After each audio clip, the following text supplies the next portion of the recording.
A barefoot 6-year-old girl stumbled onto the dark highway, her white dress torn and blood-stained. She ran straight into the path of 10 thundering motorcycles. The lead rider slammed his brakes, his Harley skidding sideways.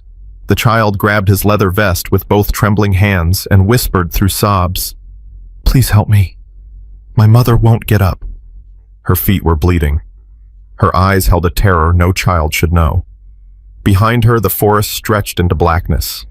Somewhere in that darkness, her family was dying. Subscribe to our channel and follow this story to the end.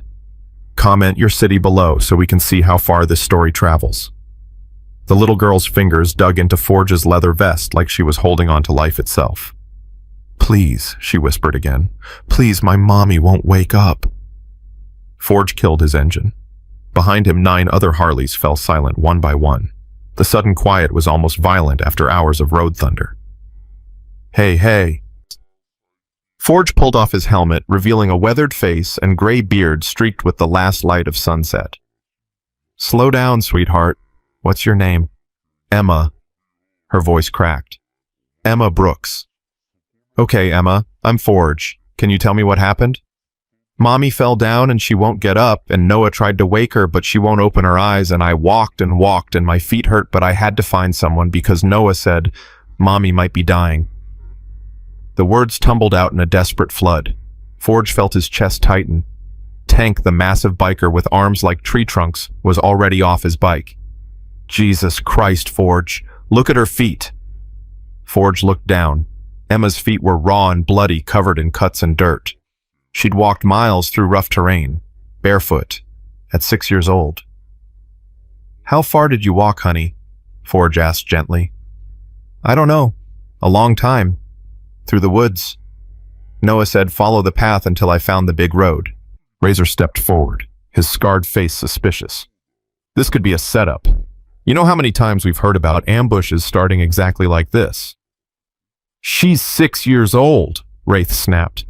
She was the only woman in the group, and her eyes hadn't left Emma since the child appeared. "Look at her, Razor. Look at her feet. Nobody fakes that." "I'm just saying we should be careful." "And I'm saying shut up." Forge raised his hand. "Enough." He knelt down to Emma's level. "Sweetheart, where's your house? Can you show us?" Emma pointed toward the dark tree line. "That way, down the path. It's really far." "Is it just you and your mommy and Noah?" Emma's face crumpled. "Daddy left. He said he was coming back, but he didn't. That was a lot of days ago. Mommy cried a lot. Then she stopped crying. Then she fell down." Forge exchanged a look with Brick, his former combat medic. Brick's expression said everything. This wasn't good. "How long has your mommy been asleep?" Brick asked, kneeling beside Forge. "Since yesterday. Maybe before yesterday. I don't remember. Noah tried to give her water, but she wouldn't drink it." "Does your mommy take medicine? Any special medicine every day?" Emma nodded vigorously. "She takes shots. In her tummy. But she ran out. She said Daddy was supposed to bring more, but he didn't come back." "Diabetic," Brick said quietly to Forge. "If she's been without insulin for days." He didn't finish the sentence. He didn't need to. Forge stood up. "We're going now." "Forge, we don't know what we're walking into," Razor insisted. "Let me call the cops." "No signal out here," Ghost said, checking his phone. "We're in a dead zone. Then we ride until we get signal and call it in." "And leave her," Wraith's voice was sharp as a blade. "Leave a 6-year-old alone on the highway. Leave her mother to die. What kind of man are you?"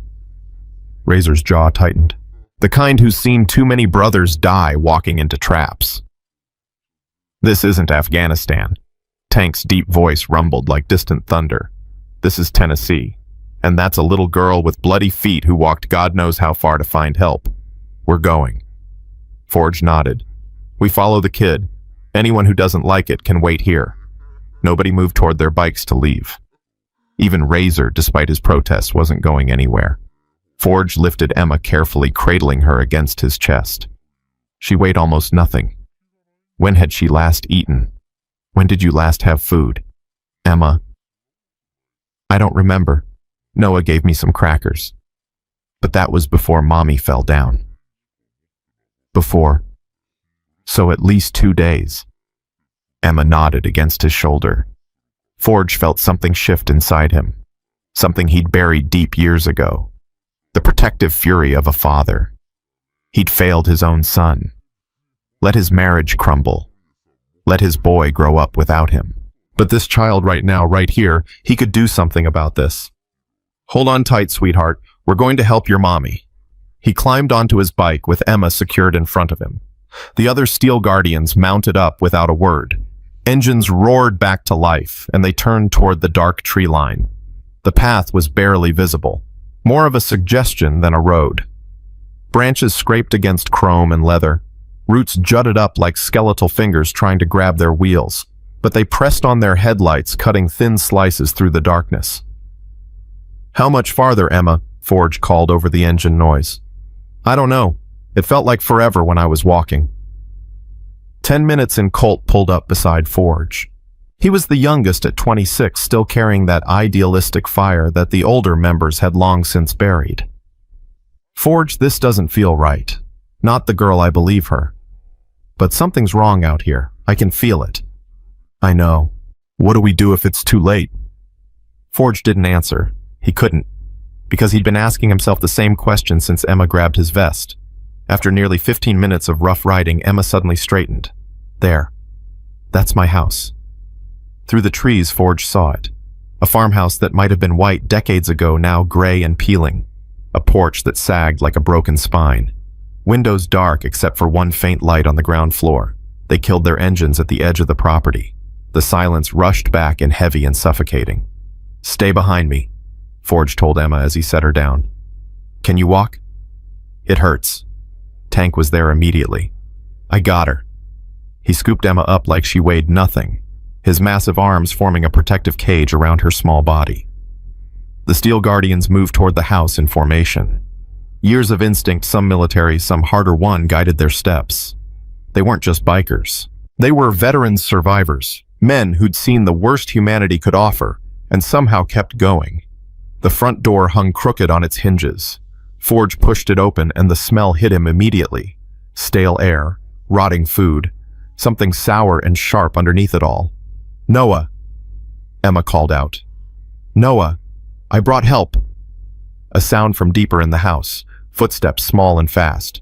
A boy appeared in the hallway, maybe 9 years old, holding a baseball bat raised over his shoulder. His face was pale and streaked with dried tears, but his eyes burned with desperate determination. "Stay back," Noah shouted. "I'll hit you. I swear I'll hit you." "Easy, kid." Forge raised both hands, showing they were empty. "Your sister brought us. We're here to help your mom." "I don't believe you. Everyone lies. Dad said he'd come back and he didn't. The neighbors said they'd check on us and they didn't. Everyone lies." "Noah." Emma's voice cut through his panic. "Noah, they came. They really came. They're going to help Mommy." Noah's eyes found his sister in Tank's arms. The bat wavered. "Emmy, you okay? Did they hurt you?" "They're nice, Noah. The big one carried me because my feet hurt. Please let them help Mommy." The bat lowered slowly. Noah's tough facade cracked, and suddenly he was just a 9-year-old boy who'd been holding his family together through sheer willpower. "She's in the living room," he whispered. "She won't wake up. I tried everything. I tried water, and I tried shaking her, and I tried yelling, but she won't wake up." Brick was already moving. "Show me." Noah led them to a small living room dominated by a sagging brown couch. On it lay a woman who might have been in her mid-30s, but deprivation had aged her. Her skin was gray, her breathing shallow and irregular. Her lips had a bluish tinge. Brick knelt beside her fingers, finding her pulse. His expression darkened immediately. "She's in diabetic shock. Severe hypoglycemia, I think, or maybe DKA. Either way, she's crashing. How long since her last insulin?" Noah shook his head frantically. "I don't know. She ran out days ago. She said Dad was supposed to bring more. She kept waiting and waiting, and then she got really tired, and then she wouldn't get up." "Do you know if she ate anything? Drank anything?"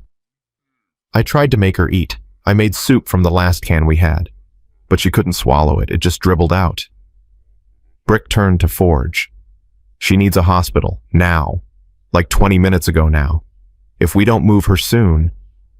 He didn't finish. Noah heard enough. Is my mom going to die? The question hung in the air like a physical weight. Brick looked at the boy, really looked at him, 9 years old, holding a baseball bat to protect his family, taking care of his 6-year-old sister, trying to force-feed soup to his unconscious mother, alone for God knows how long. Not if I can help it, Brick said firmly, but I need you to be brave a little longer. Can you do that? Noah nodded, his jaw set. Hawk, Forge called. Ride back to the highway, get to town, call 911 and guide them here. Go. Hawk was already moving. Seconds later, his engine roared to life and tore back down the path. What do we do until help comes? Ghost asked. Keep her stable. Brick was checking Sarah's vital signs again. Her blood sugar is either way too low or way too high, I can't tell without equipment. But she's dehydrated for sure. If we had glucose. I have candy bars, Colt offered. In my saddlebag. Emergency rations. Get them. If she's hypoglycemic, we can try to get some sugar into her system. If she's hyperglycemic, it might make things worse, but at this point... Brick shook his head. We're flying blind. Ghost moved through the house, checking windows and doors. Old habit. Make sure your position is secure. He stopped in the kitchen doorway. Forge. Something in his voice made everyone turn. Forge walked over. The kitchen was a disaster, dirty dishes, overflowing trash. But that wasn't what Ghost was showing him. Every cupboard stood open. Every single one. Empty. The refrigerator door hung ajar. Inside, nothing but a bottle of ketchup and something that might have once been cheese. They've got no food, Ghost said quietly. Nothing. These kids have been surviving on nothing. Forge's hands clenched into fists. He'd seen combat. He'd watched friends die.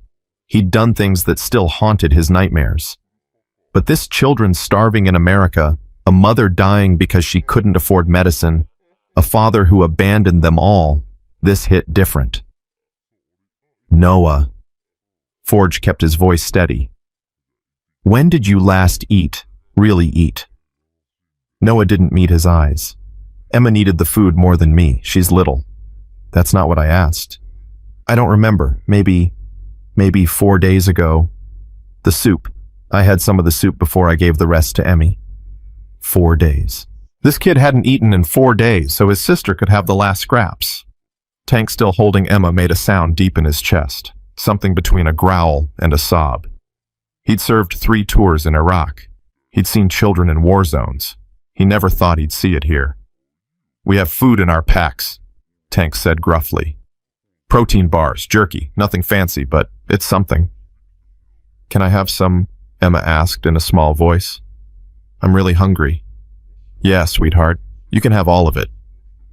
Wraith was already heading outside to grab supplies from the bikes. Preacher, the ordained minister who'd found God after losing everything else, knelt beside Noah. Son, you did something incredible. You kept your sister alive. You took care of your mother. You were braver than most grown men I know. I wasn't brave, Noah's voice cracked. I was scared the whole time. I cried every night after Emmy fell asleep. I didn't know what to do. I kept waiting for Dad to come back, but he didn't, and Mom got sicker, and I didn't know what to do. Being brave isn't about not being scared. It's about doing what needs to be done even when you're terrified. And you did that. You're a hero, Noah. Don't let anyone ever tell you different. Noah finally broke. The tears he'd been holding back for days, maybe weeks, came flooding out. He collapsed against Preacher, sobbing into the older man's leather vest. Preacher held him, this hardened biker who'd done time for assault, who'd struggled with addiction, who'd lost his own family to his demons. He held this broken child and let him cry. It's okay, Preacher murmured. It's okay. You're not alone anymore. We've got you. Wraith returned with food and distributed it carefully. Emma ate a protein bar so fast she nearly choked. Tank made her slow down, breaking off small pieces for her. Easy, little one. Small bites. There's plenty more. Really more food. More than you can eat, I promise. Back in the living room, Brick was working on Sarah. He'd managed to get some dissolved candy into her mouth, massaging her throat to help her swallow. Her pulse is getting stronger, he reported. Slightly. If Hawk got through, if the ambulance is coming. How long? Forge asked. 40 minutes minimum to get to town, call it in, and get paramedics here. Probably closer to an hour. Can she last an hour? Brick hesitated. I don't know. I'm doing everything I can. Forge pulled out his phone again. Still no signal. He'd been in war zones with better communication infrastructure. Scotch Bishop, ride toward town. If you get signal, call 911 yourselves. Don't wait for Hawk. More calls might mean faster response. They nodded and headed out. Razor approached Forge, his paranoia temporarily shelved. I was wrong. About the trap. I'm sorry. Don't apologize to me. Apologize to her. Forge nodded toward Emma. Razor walked over to where Tank sat with Emma in his lap. The little girl looked up at him with those wide blue eyes. I'm sorry, Razor said awkwardly. I was worried this might be dangerous. I shouldn't have hesitated. Emma studied him for a moment. It's okay. Mommy says strangers can be scary. You didn't know we weren't scary. Razor, who'd survived things that would break most men, felt his eyes sting. You're not scary, he managed. You're the bravest little girl I've ever met. Emma smiled. It was a small, exhausted smile, but it was real. My brother's braver. He stayed with Mommy. I just walked. Just walked? Tank shook his head. Baby girl, you walked for miles through the woods in the dark with no shoes. That's not just anything. That's incredible. I was really scared. I thought there might be monsters in the woods. There are no monsters in these woods, Tank said firmly. And even if there were, we'd fight them for you. Promise. Cross my heart. An hour passed. The longest hour of Forge's life. Sarah's condition wavered. Sometimes she seemed more responsive. Sometimes she slipped deeper into unconsciousness. Brick never left her side, monitoring her vital signs with nothing but his hands and his training. Noah refused to leave the living room.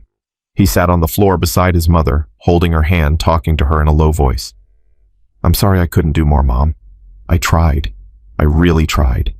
Emma was so hungry, and I didn't know how to fix the stove, and the bread was all moldy, and I tried to make sandwiches, but we didn't have anything to put in them.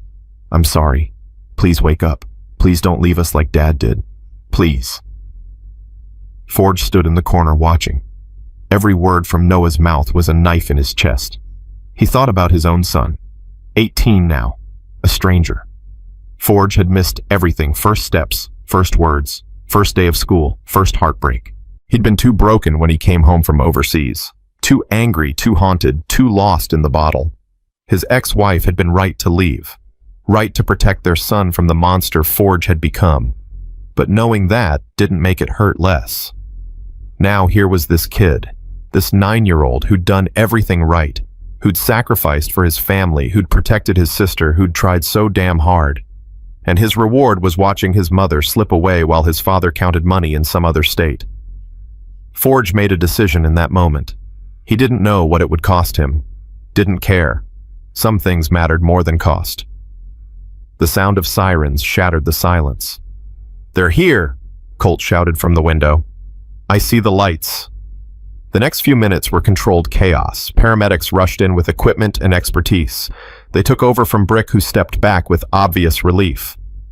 Diabetic ketoacidosis, one paramedic confirmed after checking Sarah's blood sugar. Severe. She needs ICU stat. They loaded Sarah onto a stretcher. Noah tried to climb in the ambulance with her. Sorry, son. Family only. I am family. She's my mom. I mean adults. Is there an adult family member? His father abandoned them. Forge cut in. The kids have nobody. I'll take responsibility. The paramedic hesitated. Sir, I can't just... My name is Marcus Stone, former Army Ranger service number 47832. I have a clean record, and I'm a licensed foster care provider in the state of Tennessee. The lie came smooth and easy. He'd deal with the consequences later. These children are under my protection. I'll follow in my vehicle and meet you at the hospital. The paramedic looked uncertain but overwhelmed. Fine. Methodist Hospital 23 miles east. Don't lose us. They roared off sirens, wailing. Forge turned to his crew. "Tank, you're with me and the kids. Everyone else secure this house. We're coming back." "What are you doing, Forge?" Ghost asked quietly. "What needs to be done?" He walked to his bike where Noah and Emma waited.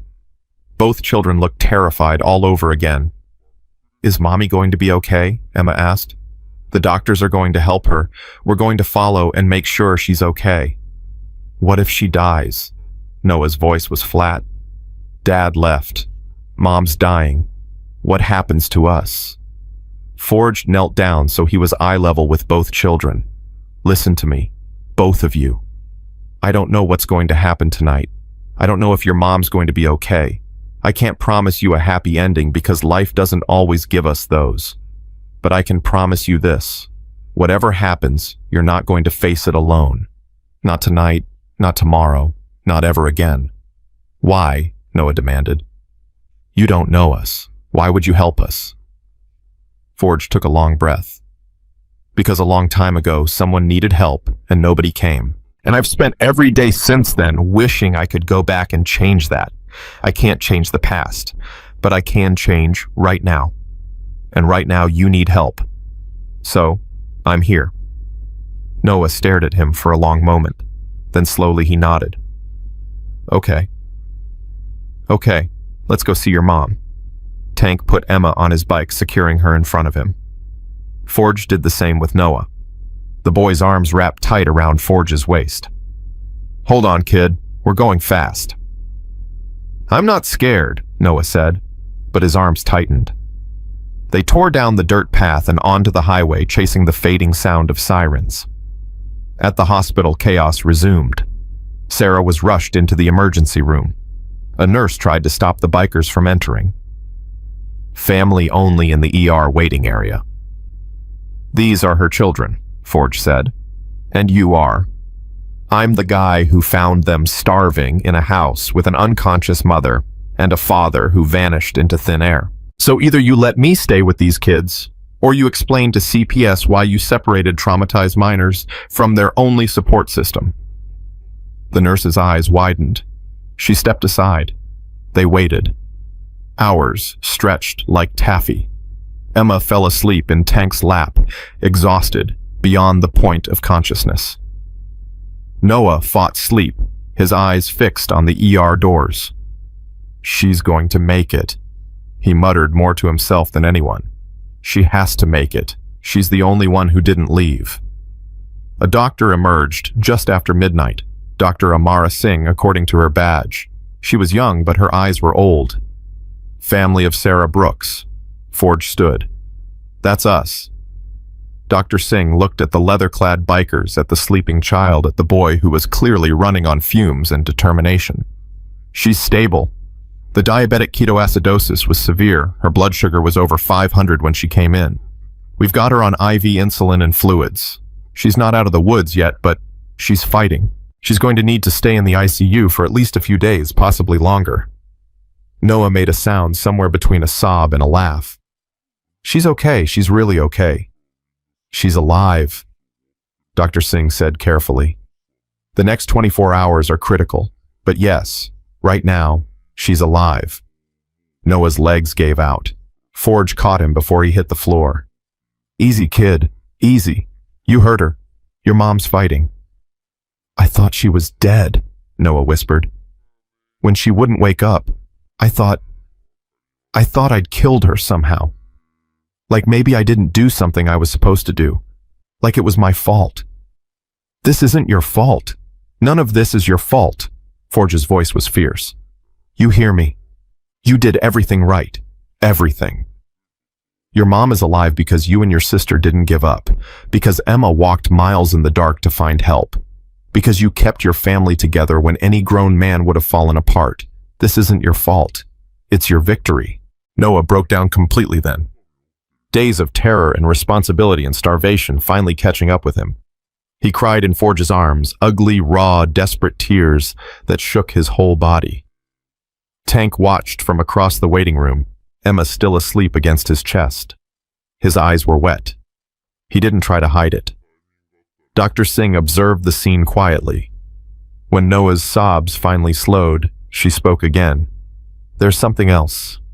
Child Protective Services has been notified. In cases of child endangerment.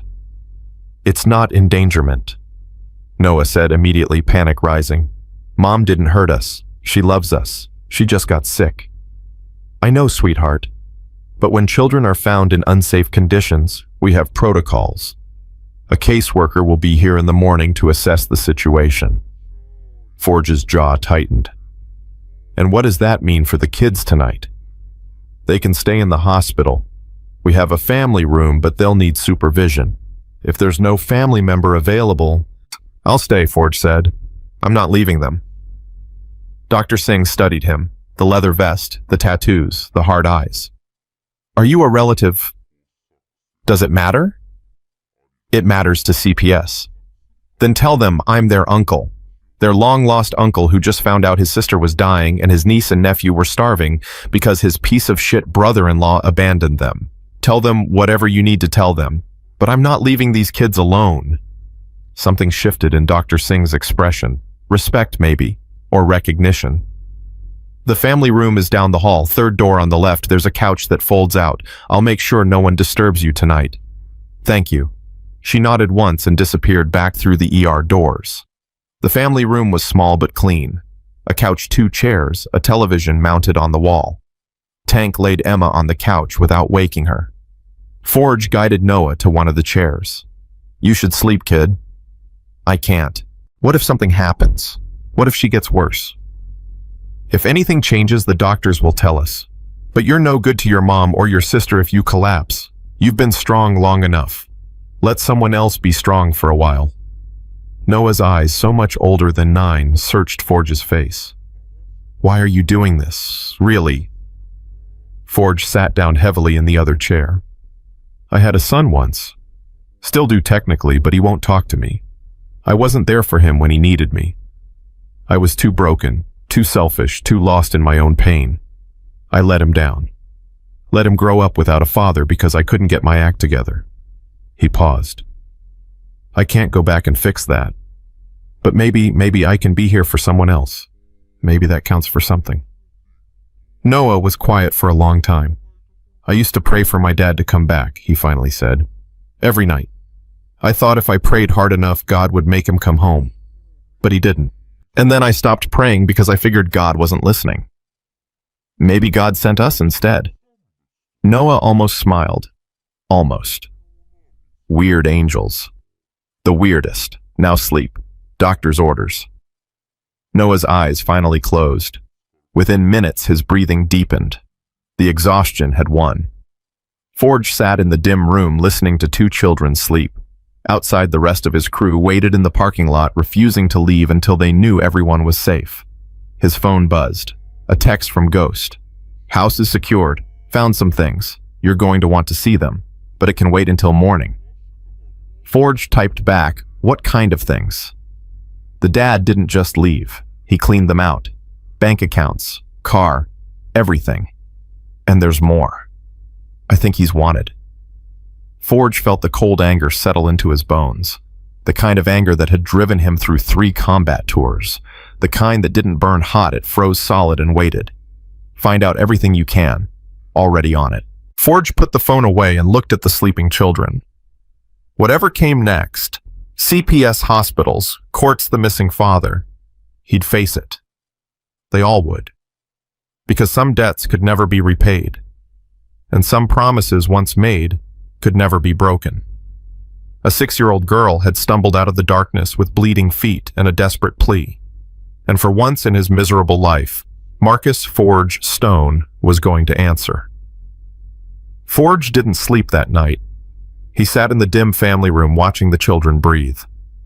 Every few hours, a nurse would peek in, check on them, and leave without a word. Dr. Singh had made good on her promise no one disturbed them. Around 4 a.m., Emma woke up screaming. Mommy, Mommy, where are you? Forge was at her side in an instant. Hey, Emma, it's okay, you're safe. Where's my mommy? Emma's eyes were wild, unfocused. I want my mommy. She's here, sweetheart. She's in the hospital. The doctors are taking care of her. I want to see her. I want to see her now. Noah stirred in his chair, groggy but alert. Emmy, it's okay. We're at the hospital. Remember the bikers brought us. Emma's breathing slowed. Her eyes found Noah, then Forge, then the unfamiliar room. I had a bad dream, she whispered. Daddy came back, but he was mean. He yelled at Mommy and made her cry. Forge felt his jaw clench. Your daddy's not here, just us, and we're not going anywhere. Tank appeared in the doorway. He'd been standing guard outside all night. Everything okay? Nightmare, Forge said quietly. Tank walked over and crouched beside Emma. For such a massive man, he moved with surprising gentleness. You know what I do when I have bad dreams? Emma shook her head. I think about something that makes me happy, something good. Can you think of something good? Emma considered this seriously. Pancakes. Mommy makes pancakes on Sundays, with the faces on them. Pancake faces. That sounds amazing. Noah always eats the eyes first. It's gross. Hey, Noah protested weakly. The eyes are the best part. Tank grinned. Tell you what, when your mom gets better, I'll make you pancakes too. Big ones, with faces. You can cook? I can cook exactly one thing, pancakes, but I'm really good at it. Emma almost smiled. Okay, but they have to have smiley faces. Deal? She settled back against the couch, her eyes already drooping. Within minutes, she was asleep again. Forge looked at Tank. Pancakes. My daughter loved them. Tank's voice was rough. Before her mom took her and left. I didn't know you had a daughter. There's a lot you don't know about me, boss. Tank straightened up. Ghost texted. CPS worker arrives at 8. We've got 4 hours to figure out how to keep these kids together. We're not letting them separate them. Might not be our call. Then we make it our call. The next few hours were a blur of preparation. Ghost arrived at 6 with coffee and information. Derek Brooks, Ghost said, spreading papers across a small table in the hallway. Age 36. 3 outstanding warrants: fraud in Kentucky, theft in Georgia, failure to pay child support in Tennessee. He didn't just leave his family, he systematically drained them. How bad? He emptied their joint bank account the day before he left. $12,000. Took her car, it was in both names, so technically not theft. Maxed out 3 credit cards in her name. She didn't even know about 2 of them. Forge's hands curled into fists. Where is he now? Working on it. Razor's got contacts. We'll find him. When we do it right, Ghost interrupted. Legal. By the book. You go vigilante on this guy, you lose any chance of helping these kids. CPS will use it against you. Forge knew Ghost was right. Didn't make it easier. What else do we need to know before CPS gets here? Sarah Brooks has no living relatives. Parents died in a car accident 8 years ago. Only child. Derek's family is in Florida. His mother's got dementia. Father's been dead for 15 years. No siblings. These kids have literally nobody. They have us. Ghost hesitated. Forge, I need you to understand something. CPS isn't going to hand 2 kids over to a motorcycle club. It doesn't work that way. Then we change how it works. That's not... I don't care what's possible. I care what's necessary. Those kids are not going into the system. They're not getting separated. Figure it out. Ghost stared at him for a long moment. Then he nodded slowly. I'll make some calls. At 7:30, Dr. Singh found Forge in the hallway. Sarah's awake. Barely but awake. She's asking for her children. Forge felt something loosen in his chest. Can they see her? Briefly. She's still very weak, but she needs to know they're safe. Forge woke Noah and Emma gently. Both children snapped to alertness the moment they heard the news. Mommy's awake. She wants to see you, but you have to be calm, okay? She's still sick. We don't want to tire her out. They walked through the hospital corridors, Forge in his leather vest, 2 children clutching his hands, Tank bringing up the rear like a protective shadow. Nurses stared. Doctors double-taked. Nobody said a word. Sarah's room was small and full of beeping machines. She lay propped up on pillows, tubes running into her arms, monitors tracking every heartbeat. Her eyes were half open, glassy with exhaustion. But when she saw her children, those eyes filled with tears. "My babies. Mommy." Emma broke away from Forge and ran to the bed. Noah was right behind her. "Careful," Dr. Singh warned. "Don't jostle the IV." But Sarah didn't care about the IV. She pulled both children close with what little strength she had, burying her face in their hair. "I'm sorry," she whispered. "I'm so sorry. I didn't mean to leave you alone. I didn't mean—" "It's okay, Mom." Noah's voice cracked. "You're okay now. That's all that matters." How long? A few days, but we managed. Emmy was really brave. She went and found help. Sarah looked up then, really seeing Forge and Tank for the first time. "Who?" "They're the bikers," Emma said proudly. "I found them on the road and they followed me home and they saved you, Mommy." Sarah's confusion was evident. "Bikers?" Forge stepped forward. "Ma'am, my name is Marcus Stone. My club found your daughter on Interstate 65 last night. She led us to your home. We got you to the hospital." "I don't understand. Why would you—" "Because she asked us to." Sarah's tears fell harder. "Thank you. Thank you. I don't know how to— I can't ever— You don't owe us anything. Just get better." Dr. Singh touched Forge's arm. "She needs rest, and the CPS worker will be here soon." "CPS?" Sarah's voice sharpened with sudden fear. "Why is CPS coming? Are they taking my children?" "It's standard procedure," Dr. Singh assured her. "Nothing to worry about." But Sarah wasn't reassured. She grabbed Noah's hand with desperate strength. "Don't let them take my babies. Please. I'll get better. I'll do whatever they want. Just don't let them—" Mom, calm down." Noah squeezed her hand. "Nobody's taking us anywhere." Forge met Sarah's eyes. "I'm going to talk to the caseworker. I'll make sure they understand the situation. Your kids are going to be right here when you wake up. I promise." "You don't even know me. Why are you doing this?" Forge didn't have a good answer. Or maybe he had too many answers and couldn't find the right one. "Because somebody should," he finally said. They left Sarah to rest. In the hallway, Noah turned to Forge with hard eyes. You promised nobody's taking us away." "I know." "Can you keep that promise?" Forge looked at this 9-year-old who'd been forced to grow up overnight, who'd shouldered burdens no child should carry, who was still fighting even when he had nothing left. "I'm going to do everything in my power to keep it." "That's not the same thing." "No, it's not, but it's the truth, and I think you've had enough lies to last a lifetime." Noah considered this. "Yeah, I have." At exactly 8 o'clock, Margaret Hayes arrived. She was in her 50s, with steel gray hair, and reading glasses perched on her nose. Her pantsuit was practical, her sensible shoes silent on the hospital floor. She carried a worn leather briefcase stuffed with files. She took one look at Forge, Tank, and the children, and her expression didn't change. "I'm Margaret Hayes, Child Protective Services. I need to speak with the children and assess their situation." "They've been through hell," Forge said. "They need kindness, not assessment. What they need is to be safe. That's what I'm here to determine. They're safe with us." Margaret's eyes swept over his leather vest, his tattoos, his scarred hands. "And who exactly is us?" "Steel Guardians Motorcycle Club. We found the children last night." "A motorcycle club?" Her voice was flat.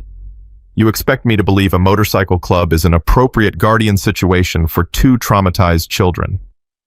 I expect you to look at those kids and see what we saw. A 9-year-old who hasn't eaten in 4 days because he gave his food to his sister. A 6-year-old who walked miles through the woods barefoot to find help.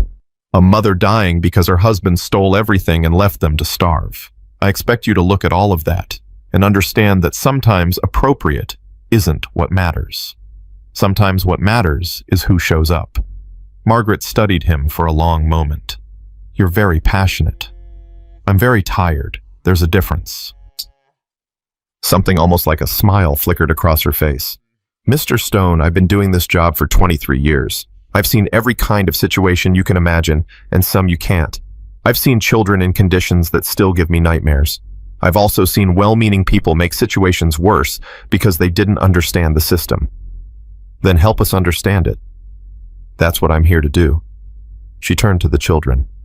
Noah, Emma. I'd like to talk to you, just for a few minutes. Would that be okay? Emma pressed closer to Tank. Noah stepped in front of his sister. We're not going anywhere without them. I'm not asking you to go anywhere. I just want to talk. Right here. You can stay in the hallway if you want. Your friends will be right outside. Noah looked at Forge. Should we trust her? Forge crouched down to his level. I think we should give her a chance. If she tries anything I don't like, I'll stop it. But she's trying to help in her own way. Let her try. Noah's jaw tightened. Then he nodded once. Fine, but Emma stays with me. Of course. Margaret gestured toward a small waiting area with chairs. Shall we? Forge watched them walk away. Tank moved to stand beside him. You really think she's going to let us help? I don't know, but we're going to find out. Ghost appeared at Forge's elbow. I made those calls, got a lawyer coming, should be here within the hour. What kind of lawyer? Family law specialist. Owes me a favor from way back. If there's a legal way to make this work, she'll find it. And if there isn't, Ghost didn't answer. He didn't need to. 20 minutes passed, then 30. Forge paced the hallway like a caged animal. Every few minutes he'd look toward the waiting area where Margaret sat with the children, her voice too low to hear. Finally, she emerged. Her expression was unreadable. Mr. Stone, a word. They stepped into an empty room. Margaret closed the door. Those children have been through significant trauma. The father's abandonment, the mother's medical crisis, days of food insecurity. This isn't something that resolves quickly. We know that. The mother's recovery will take weeks, possibly months.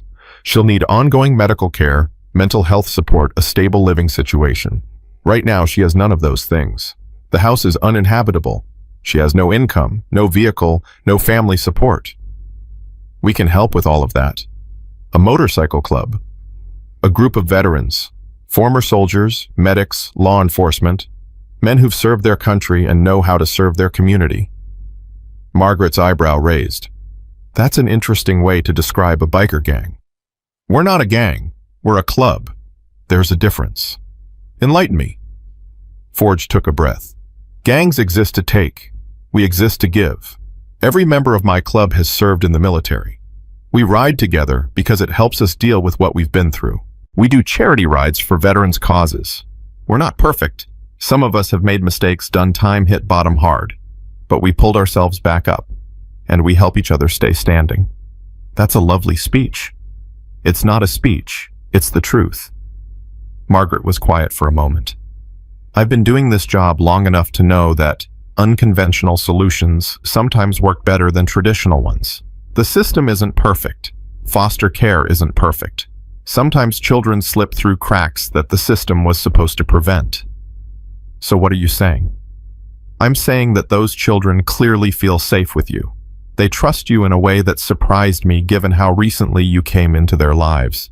Emma specifically asked me to let the big man stay because he promised her pancakes. Despite everything, Forge almost smiled. That's Tank. The mother needs stability and support. The children need consistency and care. If you can provide those things, and I mean really provide them, not just a temporary burst of good intentions, then I'm willing to work with you. What do you need from us? Background checks on everyone involved. A stable residence for the children while the mother recovers. Financial support documentation. A plan for the mother's ongoing care. And someone willing to be legally responsible for the children's welfare. I'll do it. I'll be responsible. You specifically. Me specifically. Margaret studied him. Why I've been asking myself that since I walked in here. What's really driving this? Forge was quiet for a long moment. I had a son. Still have him technically, but he won't talk to me. I wasn't there for him when he needed me. I let my own demons destroy my family. I've spent years trying to make up for that, and I never could because you can't undo the past. You can only change the present. He met her eyes. Those kids needed someone to show up. We showed up. Now we're going to keep showing up. Not because it makes me feel better about myself, because it's right. Margaret nodded slowly. I'll need those background checks by end of day tomorrow. The resident's situation needs to be addressed immediately. The children cannot return to that house in its current condition. We'll handle it. I hope so, Mr. Stone.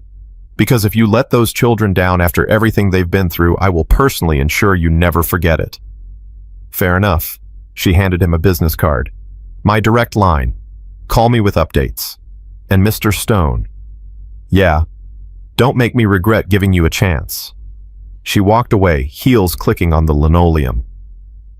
Tank and Ghost materialized beside Forge. Well, Tank asked. We've got a shot, but we need to move fast.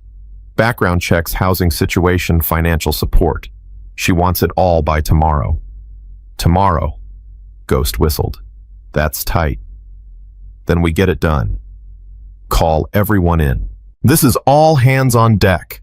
Within an hour, the entire Steel Guardians Club had assembled in the hospital parking lot. 10 men in leather chrome gleaming in the morning sun. Forge addressed them from the steps. You all know why we're here. You know what we found last night. Those kids have nobody. Their mom's in there fighting for her life. Their dad abandoned them and left them to starve. CPS is giving us a chance to help, but we have to prove we're serious. That means background checks, which means some of you might have problems. Razor stepped forward. I've got a record. Assault charge 8 years ago. So do I, Bishop added. Bar fight in '09. DUI, Scotch admitted. Before I got sober. Forge nodded. I know. We've all got history. But history isn't the same as the present. The caseworker wants to see who we are now, not who we were then. Ghost, can we work with this? The lawyer's on her way. She'll know how to present it. Well, what about the house? Wraith asked. I saw it last night. It's a disaster. We fix it, Forge said. Today, we've got builders, carpenters guys who can swing a hammer. We strip it down to the bones and build it back up. In one day, in however long it takes, but we don't stop until it's done, until those kids have a home to come back to. Colt raised his hand. I've got money saved. Not a lot, but some, for the supplies. I've got more, Preacher said, and I know some guys who'll donate materials. One by one, the club members pledged what they had. Money, time, skills, connections. Men who had nothing gave everything. Forge felt something shift in his chest. Pride, maybe, or hope. Something he hadn't felt in a long time. All right, here's the plan. Hawk, Scotch, Bishop, you're on house detail. Get there, assess what we need, start working. Wraith, Colt, supplies. Whatever they need, you get it. Ghost stays with me for legal. Tank stays with the kids. Everyone else back up. We move, we communicate, we get it done. What about the father? Razor asked quietly. Forge's expression hardened. Razor, you're on that. Find him. But listen to me carefully, we do this right. Legal. By the book. No matter how much we want to handle it ourselves. These kids come first. Understood? Understood. Then let's move. The bikers dispersed with military precision. Engines roared, bikes scattered in different directions. A mission had been given, and they would complete it. Back inside the hospital, Noah was waiting. What happened? What did she say? Forge crouched down. She's giving us a chance, but we have to prove we're serious. My guys are heading to your house right now to start fixing it up. Fixing it up? How? We're going to make it safe again, clean, somewhere your mom can recover, somewhere you and Emma can live without worrying. Noah's tough facade cracked. You're really doing all this for us. I told you. You're not alone anymore. But why I keep asking and I don't understand, we're nobody. We don't have anything, we can't pay you back. Forge put a hand on Noah's shoulder. You know what I did before I started riding with these guys? I was a soldier. I spent years in places where nobody wanted to be doing things nobody wanted to do. And the only thing that kept me going was my brothers, the men beside me. We took care of each other because that's what you do. That's what family does. We're not your family. Not yet. But family isn't just about blood. It's about who shows up when things get hard. And we showed up. Noah's eyes glistened. Dad used to say he'd always be there for us. He lied. I'm not your dad. How do I know you won't lie too? You don't, not yet. But I'm going to spend every day proving it. And one day you'll stop waiting for me to leave, because I won't. Tank appeared at the end of the hallway. Forge, we've got a problem. Forge straightened. What? Hospital administrator. He's asking questions about who's paying for Sarah's care. She doesn't have insurance. Forge's jaw tightened. Another obstacle. Another battle. Stay with the kids. I'll handle it. He found the administrator in his office, a thin man with nervous eyes and a bad comb-over. Mr. Stone, I understand you're involved with the Brooks family. That's right. Mrs. Brooks' treatment is extensive. ICU care, IV medications, monitoring. We're looking at potentially tens of thousands of dollars. And according to our records, she has no insurance coverage. What happens if she can't pay? Well, we have an obligation to stabilize patients regardless of ability to pay. But once she's stable, if there's no payment plan in place, she gets discharged before she's ready. I didn't say that. You didn't have to. Forge leaned forward. How much total? What are we looking at? The administrator checked his files. Based on current projections, $40,000 to $60,000. Possibly more if there are complications. Forge didn't flinch. I'll cover it. Excuse me. I'll cover the cost. Whatever it takes. Set up a payment plan, I'll sign it. Mr. Stone, that's a significant financial commitment. Are you certain? I'm certain those kids aren't losing their mother because of money. Set it up. The administrator stared at him for a long moment. Then slowly he nodded. I'll have the paperwork ready within the hour. Forge walked out with a weight on his shoulders he hadn't anticipated. $60,000. He didn't have $60,000. The club didn't have $60,000.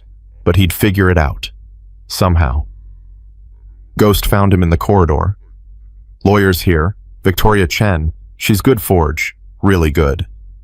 I hope so, because we're going to need a miracle. Victoria Chen was a sharp-faced woman in an expensive suit. She listened to the entire story without interruption, taking notes on a legal pad. When Forge finished, she set down her pen. This is complicated, but not impossible. What do we need to do? First, we establish you as a stable support system. The background check issue, I can work with that. Military service, veteran status, community involvement. We frame the narrative correctly. Second, we address the housing situation. CPS needs to see improvement immediately. Third, we start documentation for emergency guardianship. Not permanent, just temporary while the mother recovers. And the father, if he's wanted on warrants, that actually helps us. It establishes abandonment, removes him from consideration for custody, and provides grounds for emergency family intervention. She looked at Forge. Finding him is important. Where's your man on that? Working on it. Tell him to work faster. The sooner we locate Derek Brooks, the sooner we can remove him as a legal factor. Forge's phone buzzed. A text from Razor. Found him. Memphis. Got eyes on him now. Forge showed the message to Victoria. Your man works fast. What do we do? Nothing vigilante. We call the police, provide his location, let them handle the arrest. Then we use that arrest to accelerate the custody proceedings. How long? If everything goes perfectly, a few weeks. Realistically, a few months. The system doesn't move fast, Mr. Stone, but I'll push every lever I can. Those kids don't have months. I understand, which is why we're going to establish you as an emergency foster contact. Temporary placement while the permanent situation gets resolved. Can you handle that? Yes. Then let's get started. Hours passed in a blur of paperwork, phone calls, and coordination. Victoria made calls to judges expediting requests. Ghost handled background check submissions. The crew at the house reported progress: walls, stripped floors, cleaned, structure sound. By late afternoon, Forge was running on coffee and determination, but they were making progress. Then Razor called. We've got a problem. What kind of problem? Derek isn't alone. He's got a girlfriend down here, and she's pregnant. 7 months along. Forge's blood ran cold. He started a new family, while his kids were starving. Gets worse. I did some digging. This isn't his second family. It's his fourth. There are 2 other women, 2 other kids he abandoned. Same pattern every time. Stay until things get hard, then disappear. Does the girlfriend know? She does now. I may have shared some information with her. Razor, I didn't touch him, didn't threaten him, just told her the truth. She threw him out. And where is he now? Trying to get a bus ticket, probably running again. Call the police. Give them his exact location. I want him in custody before he can disappear. Already done. They're on their way. Forge ended the call and turned to Victoria. Derek Brooks is about to be arrested. Multiple warrants, multiple abandoned families. This man is a predator. Victoria's expression hardened. Then we make sure he never has access to these children again. I'll start filing for termination of parental rights immediately. At 6 p.m., Margaret Hayes returned for a follow-up visit. Forge met her in the hallway outside Sarah's room. I have updates, he said. So do I. Go first. Derek Brooks was arrested in Memphis 1 hour ago. Multiple outstanding warrants. And we discovered he's done this before abandoned families in at least 3 states. We have a lawyer filing for termination of parental rights. Margaret's eyebrows rose. You've been busy. We don't stop until it's done. And the housing situation? My crew's been working all day. The structure is sound. They're cleaning, repairing, making it safe. We should have it habitable by tomorrow night. Financial support. I'm covering the hospital bills personally, and we're setting up a fund for ongoing expenses. Margaret studied him for a long moment. You know, Mr. Stone, in 23 years, I've never seen anything quite like this. A motorcycle club mobilizing like a military operation to save 2 children they'd never met. We're not doing anything special. We're doing what anyone should do. That's where you're wrong. Most people would have called 911 and driven away. Most people don't get involved. You didn't just get involved, you committed. There's a difference. Does that mean you'll support us? Margaret reached into her briefcase and pulled out a document. Emergency foster placement authorization. Pending completion of background checks and home inspection, you'll have temporary legal guardianship of Noah and Emma Brooks until their mother is recovered and the permanent situation is determined. Forge stared at the paper. You're serious. I never joke about children's welfare, Mr. Stone. But understand this, I'll be watching. Regular visits, progress reports, the works. If anything goes wrong, it won't. It better not. She handed him a pen. Forge signed his name with a steady hand. One more thing, Margaret said as she gathered her papers. The children asked about you while I was interviewing them. Specifically, they asked if you were going to stay. What did you tell them? I told them I didn't know, but I hoped so, because they've had too many people leave already. She walked away, leaving Forge alone in the corridor with a document that changed everything. He looked down at his signature, at the legal weight it now carried. Then he walked to Sarah's room. Noah and Emma were inside, sitting on either side of their mother's bed. Tank stood guard by the door. Hey, Forge said softly. How's she doing? Better, Noah said. The doctor said her numbers are improving. That's good. That's really good. Forge paused. Listen, I have news.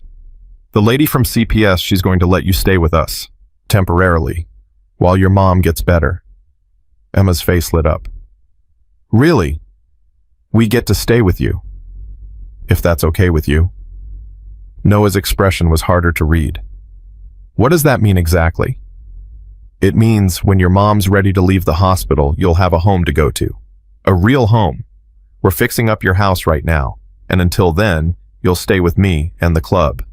We'll take care of you. And when mom gets better, then you'll be a family again, all 3 of you, in your house, safe. Noah was quiet for a moment. Then he stood up and walked to Forge. I don't trust Easy. Not anymore. I know. But Emma trusts you, and she's usually right about people. What about you? Noah looked up at him. I'm going to give you a chance. But if you hurt us, if you leave like Dad did, I'll never forgive you. Fair enough? Okay then. Noah stuck out his hand. Partners. Forge took the small hand in his. Partners. Behind them, Sarah's weak voice called out. Noah, what's happening? Noah turned back to his mother with the first real smile Forge had seen from him. "We're going to be okay, Mom. We found our people." Sarah's eyes met Forge's across the room. Tears streamed down her hollow cheeks. "Thank you," she whispered. Forge nodded once. Then he stepped back into the hallway, pulling out his phone. He had a house to rebuild, a father to prosecute, a family to protect, and for the first time in years, a reason to believe that maybe, just maybe, some broken things could be fixed. The phone rang at 3 a.m. Forge grabbed it before the second ring, his body trained from years of midnight alerts. "What? It's Razor. Derek made bail." Forge sat up suddenly, wide awake. "What do you mean he made bail?" "He had multiple warrants. Someone paid it. 20,000 cash. He walked out of Memphis County Jail 45 minutes ago." "Who paid it?"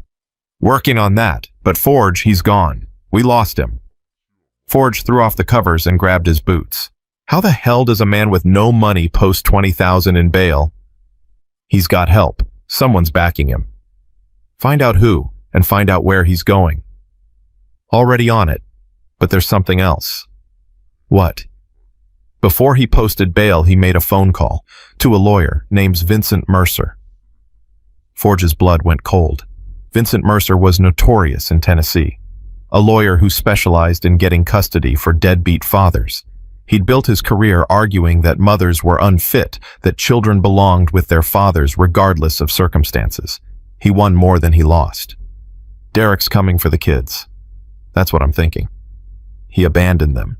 He left them to starve. How can he possibly... Mercer doesn't care about facts. He cares about winning. And right now, Derek's got someone with deep pockets backing his play. Forge was already heading for the door. "I want to know who's funding this. Tonight. I'll have answers by morning." Forge ended the call and immediately dialed Victoria Chen. She answered on the fourth ring, her voice sharp despite the hour. "This better be important. Derek Brooks made bail. He's hired Vincent Mercer." Silence. Then, "That changes things." "How bad?" "Mercer is good, very good. He'll argue that Derek was suffering from mental health issues, that he's since received treatment, that the mother's medical crisis proves she's unfit. He'll twist everything. Can he win? In Tennessee family court with the right judge, yes, he can. Then we stop him. How? That's what I'm paying you for. Figure it out." He hung up and stared at the dark window. Somewhere out there, a man who'd left his children to die was plotting to take them back. Not because he loved them, because they were leverage, because they were property, because someone was paying him to fight. But who and why? By 6 a.m., Forge had assembled the core team at the hospital. Tank hadn't left Emma's side all night. Ghost had dark circles under his eyes from researching. Wraith paced like a caged animal. "Talk to me," Forge said. Ghost spread papers across a waiting room table. Derek's backer is his father's former business partner, a man named Raymond Cross. Real estate developer worth about $30 million. And here's the connection Cross was in a bitter dispute with Derek's father before he died. Lost a lawsuit, had to pay out $2 million. So why's he helping Derek? Because Derek's father's estate is still tied up in probate. There's money, not a lot, maybe $200,000, but if Derek gets custody of the kids, he gains control of their inheritance, and Cross has a side deal with him. Derek's selling his kids' inheritance. Essentially, Cross gets the money he lost back, Derek gets enough to disappear, and the kids get screwed. Wraith slammed her fist against the wall. "I'll kill him. I swear to God I'll..." "No." Forge's voice was iron. "We do this right. Ghost, how do we prove the connection between Cross and Derek? I've got bank records showing payments, but getting them admitted in court is another matter. Victoria can handle that. What else?" Mercer's already filed emergency motions. He's claiming Sarah is mentally unstable, that her diabetes was caused by substance abuse, that she deliberately neglected her children. That's a lie. Doesn't matter. In family court, accusations stick. You have to disprove them, and that takes time. How much time? Hearings scheduled for 3 days from now. 3 days. They had 3 days to destroy a case that a millionaire and a ruthless lawyer had been building in secret. Forge's phone buzzed. A text from an unknown number. "Walk away, Mr. Stone. These children aren't worth dying for." He showed it to the group. "They're threatening you now." Tank's voice was a growl. "Means we're getting close." Forge typed a reply. "Neither are you." He hit send. "What do we need?" he asked the group. "To win this thing. What do we actually need?" Ghost thought for a moment. "Character witnesses. People who can testify that Sarah's a good mother, that Derek abandoned them, that the kids are thriving under your care." "We have those. Dr. Singh, Margaret Hayes, the neighbors." "Not enough. Mercer will tear them apart. We need someone who can speak to Derek's pattern of behavior, someone from his past." "The other families," Wraith said suddenly. "You said he's done this before. Abandoned other women, other children. At least 2 that we know of, Kentucky and Georgia. Find them. Get them to testify." Ghost nodded slowly. "That could work. If we can establish a pattern of abandonment, it destroys his narrative." "Then do it. Whatever it takes." Forge looked at Tank. "How are the kids?" Emma finally slept through the night. Noah's still watching the door like he expects someone to come through it. Smart kid. Too smart. He knows something's wrong. Forge walked to Sarah's room. She was sitting up now, still pale but stronger. The tubes had been reduced. Her eyes were clearer. "Mr. Stone." Her voice was soft but steady. "They told me what's happening. About Derek. We're handling it. He'll take my babies. He'll take them just to hurt me. No, he won't. You don't know him like I do." Sarah's hands twisted in her lap. "He's not just neglectful. He's cruel. He enjoys watching people suffer. When things got hard, he didn't just leave, he made sure we couldn't survive without him. He took everything, emptied accounts I didn't even know about, left bills in my name. He wanted us to fail. Why? Because I told him I was thinking of leaving him 6 months ago. I said I wasn't happy, that the kids weren't happy, that maybe we should separate. He smiled at me, this cold, empty smile, and he said, 'You'll never leave me because you'll have nothing without me.' He planned this. I think so. When I got sick, when I couldn't work, when the money ran out, he saw his chance. He could leave and make it look like I fell apart, like I was the problem." Forge sat down in the chair beside her bed. "Sarah, listen to me. That man is never going to touch your children again. I don't care how much money he has behind him, how good his lawyer is, how many lies he tells. We are going to fight this, and we are going to win." "How can you be so sure?" "Because I've been fighting my whole life, and I've never had anything worth fighting for. Until now." Sarah's eyes filled with tears. "Why, I still don't understand. We're strangers. My son won't talk to me. He's 18 years old, and the last time I saw him, he told me he wished I'd died in Iraq instead of coming home broken. He was right to say it. I wasn't a father to him. I was a ghost who showed up and made everything worse." Forge's voice cracked. "I can't fix that. I can't go back and be the father he needed. But maybe I can be something for someone else. Maybe that counts for something." Sarah reached out and took his hand. Her grip was weak but warm. "It counts," she whispered. "It counts." At noon, Mercer made his move. A process server appeared at the hospital demanding to speak with Sarah Brooks. He carried papers for an emergency custody hearing plus a restraining order against the Steel Guardians. Forge intercepted him in the hallway. "She's recovering from a medical crisis. You're not serving her anything." "Sir, I'm legally required to, and I'm legally telling you that serving a patient in the ICU without doctor's approval is harassment. You want to explain to a judge why you caused a diabetic patient to relapse?" The server hesitated. Victoria Chen appeared at Forge's side, heels clicking. "I'll take those." She plucked the papers from his hand, scanned them quickly. "Emergency motion for temporary custody based on claims of maternal unfitness. Interesting timing. Ma'am, I need confirmation of service." "You'll get it. After I've reviewed these with my client's medical team. Now leave before I file a complaint." The server retreated. Victoria turned to Forge. "Mercer's moving fast. He wants to catch us unprepared." "Is he going to succeed?" "Not if I can help it." She handed him the papers. "But we need those witnesses, the other families. Can your people deliver?" "They'll deliver." Ghost was already on a plane to Kentucky. Razor had located the Georgia family. The race was on. That afternoon, Noah approached Forge in the waiting room. "I heard the nurses talking," the boy said. "About a lawyer. See, about my dad trying to get us back." Forge considered lying, considered protecting him from the truth. He didn't. "Yes, your dad hired a lawyer. He's trying to get custody." Noah's face went pale, then hard. "He left us. He left us to die. How can he—" "The court doesn't know that yet. His lawyer is going to tell lies, make it sound like your mom was the problem." "That's not true." "I know, and we're going to prove it. But I need you to understand something, Noah. This is going to be hard.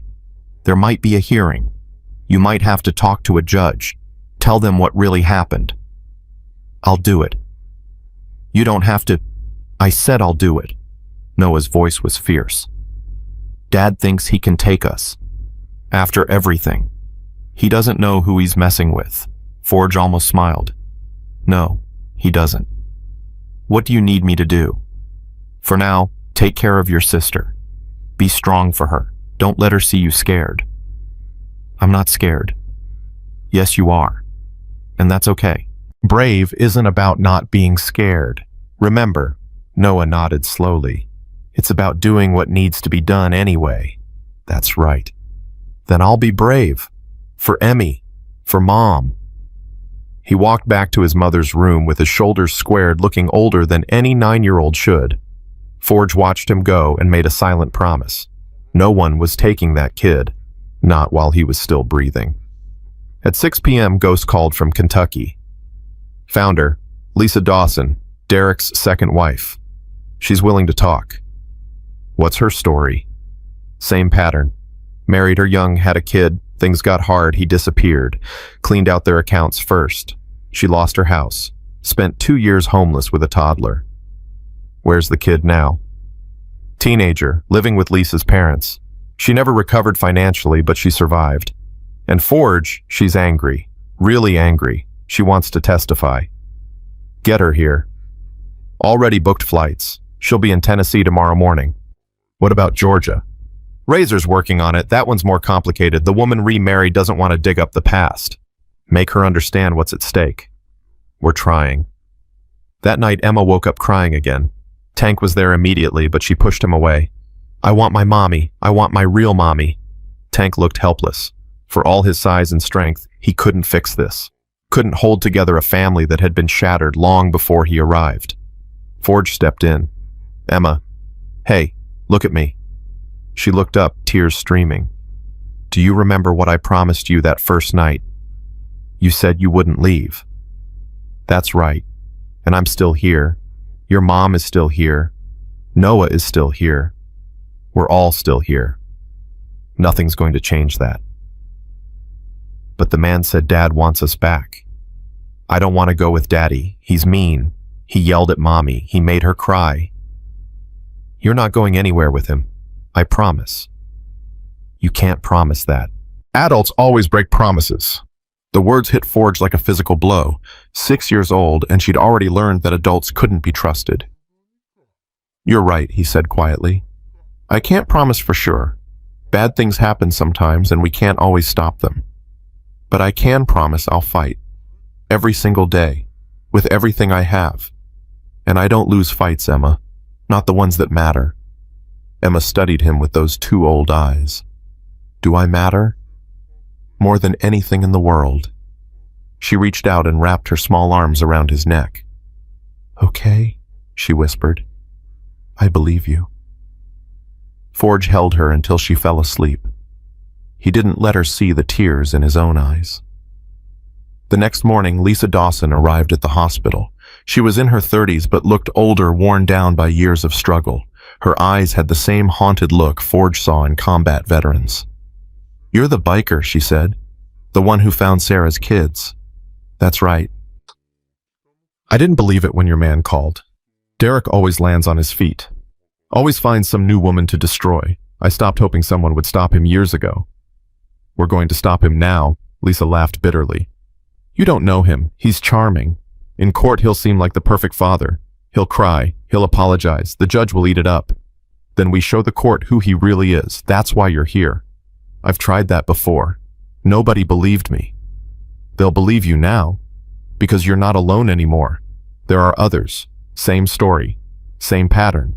When the judge sees 3 women all saying the same thing. 3. Forge nodded. Georgia victim. We're working on her. Lisa's expression shifted.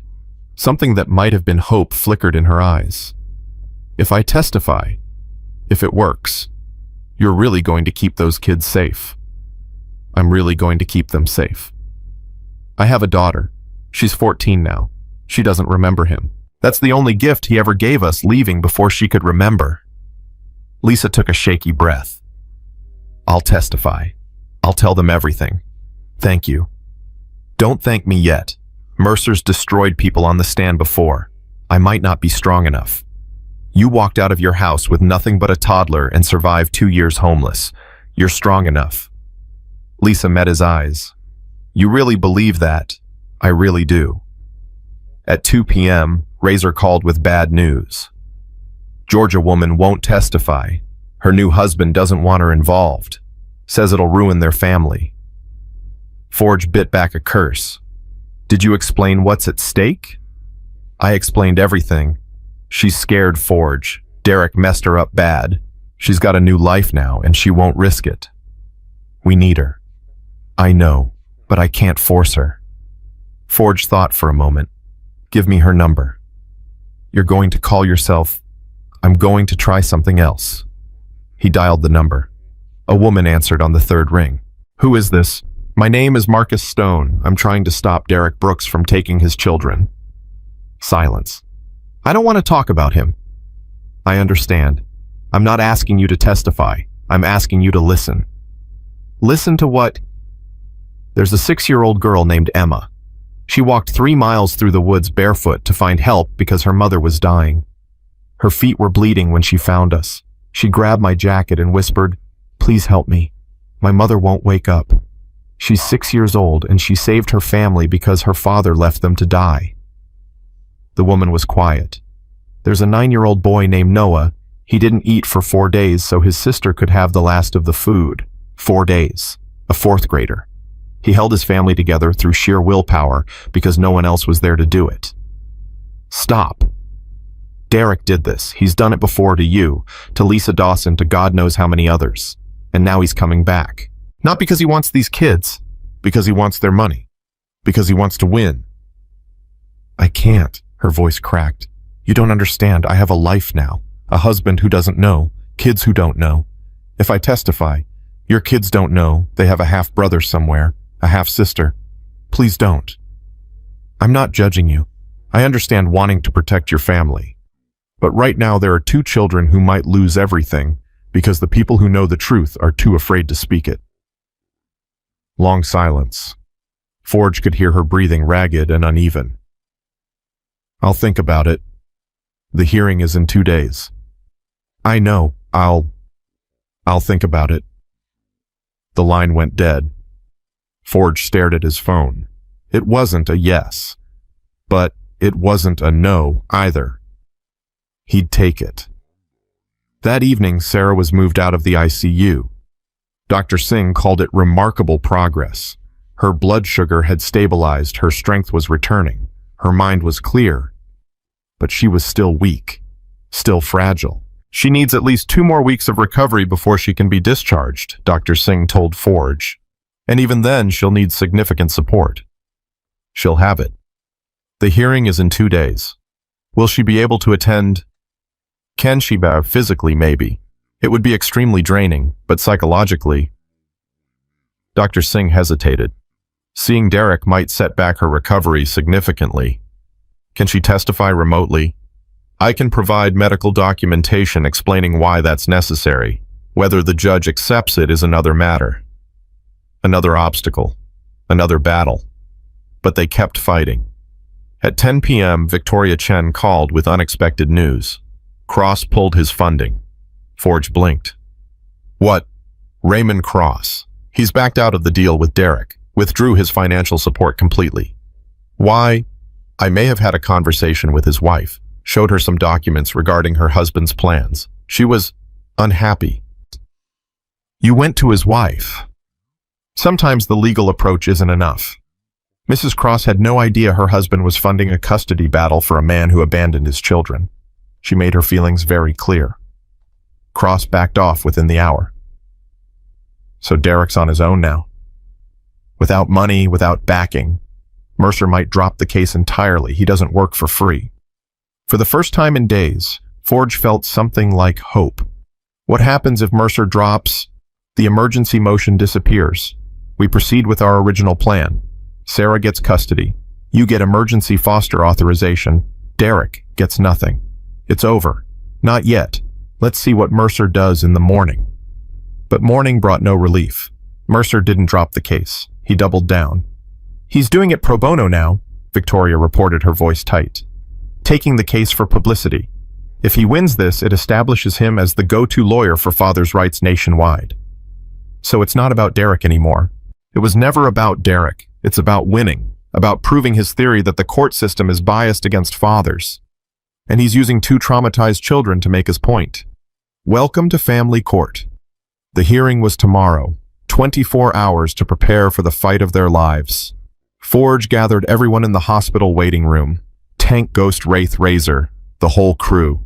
Victoria Chen with her files, Margaret Hayes with her assessment, Dr. Singh with her medical reports, Lisa Dawson with her testimony. Tomorrow we go to war, Forge said. Not with guns, with words, with truth. Derek Brooks is going to stand in front of a judge and claim he's a loving father who made mistakes. His lawyer is going to paint Sarah as unstable, us as dangerous, and the children as pawns. And what do? Tank asked. We tell the truth. We show the pattern. We demonstrate that every person in this room has done more for those kids in 1 week than Derek Brooks did in their entire lives. What if it's not enough? Wraith's voice was quiet. Then we appeal. We fight. We don't stop until those kids are safe. His phone buzzed. Unknown number again. He answered. Hello. Mr. Stone.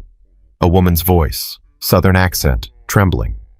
This is Jennifer Reynolds from Georgia, the third victim.